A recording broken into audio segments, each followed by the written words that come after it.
Hey there and welcome. These days, your bank account isn't just a place to stash your cash. It's really more like a financial toolbox, packed with all sorts of different instruments. But with so many options, it can get a little confusing knowing which tool to grab for which job. So today, we're going to open up that toolbox and really demystify the essential services of modern banking.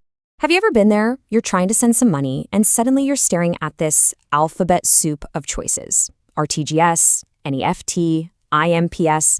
I mean, what's the deal? Why are there so many?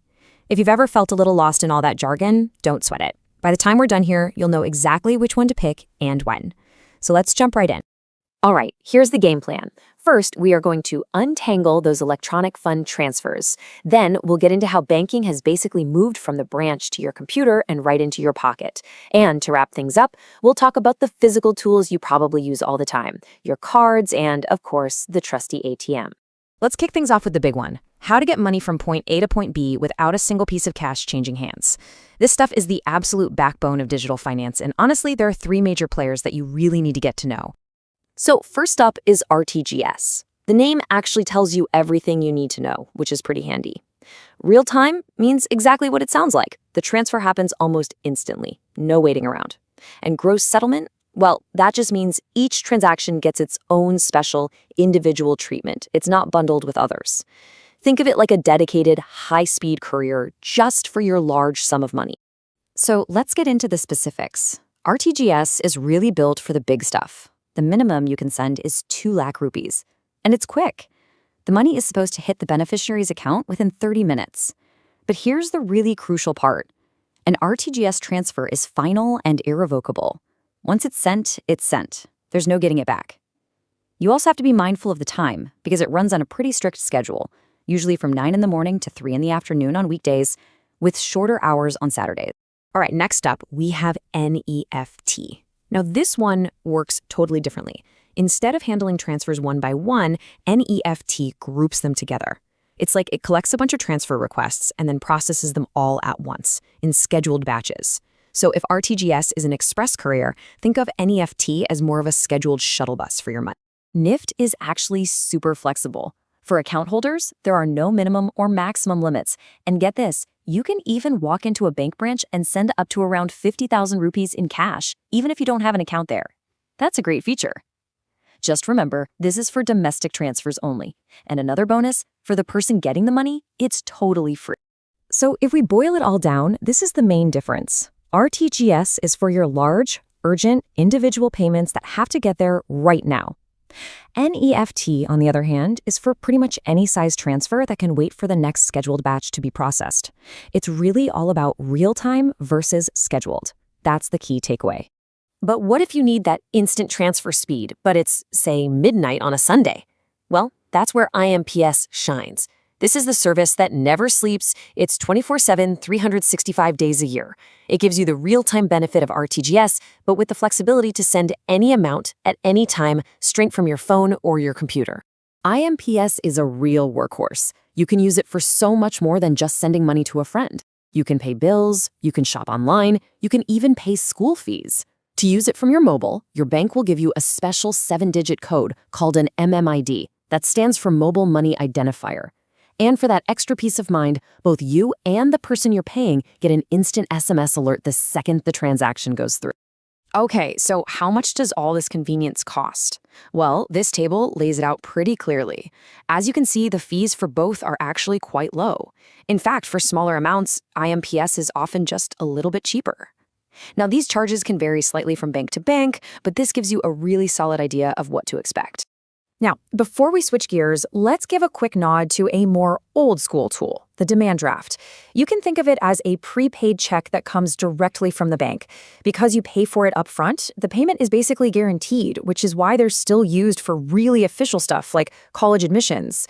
And hey, even this classic has gone digital. You can now request one online. All right, let's pivot a little. We've talked about how the money moves. Now let's talk about how you actually get to your bank. Because let's be honest, the days of having to go to a physical branch for every single little thing are pretty much over.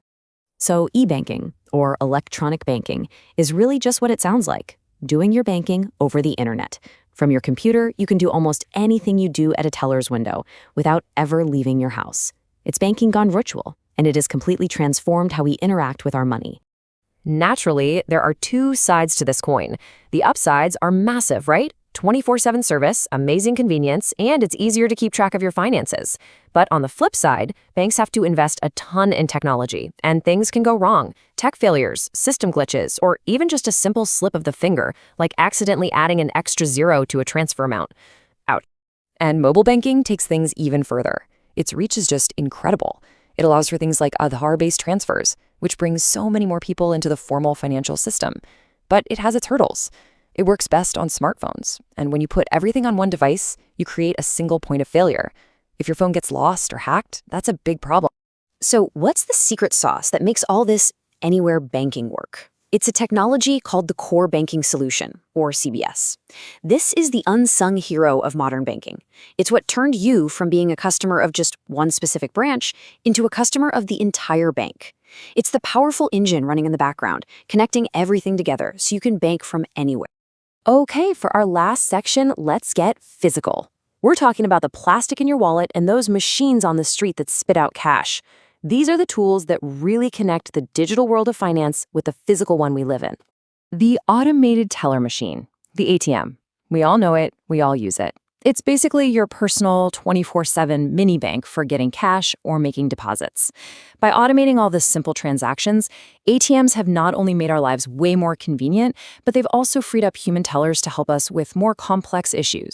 And this, of course, is the key that unlocks the ATM, the debit card. The idea here is incredibly simple. This card gives you access to the money you already have. When you swipe it, the money moves immediately from your account to the merchant. You aren't borrowing a thing, which is why the slide says you're not a debtor. It's your money. A credit card, well, that's a whole different animal. It runs on the famous buy now, pay later model. The bank is essentially giving you a loan, a line of credit, based on your financial reputation. When you use a credit card, you are a debtor to the bank, and you've made a promise to pay that borrowed money back. This image really puts it all side by side. You can see the key differences in who you are as a cardholder, whether you're getting credit and when the payment happens. But it all comes down to this one simple truth. A debit card uses your money, a credit card uses the bank's money. If you remember that one thing, you've got it. And there they have it, from a huge instant RTGS transfer all the way down to a simple tap of your debit card at the coffee shop. We've gone through the whole toolbox. You now know what the key instruments are, and more importantly, how to pick the right one for whatever financial job you've got to do. And that leaves us with one final thought to chew on. We've seen banking go from brick-and-mortar buildings to apps that live on our phones.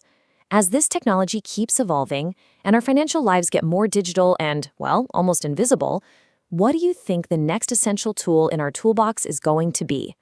What's the next big thing that's going to completely change how we think about our money?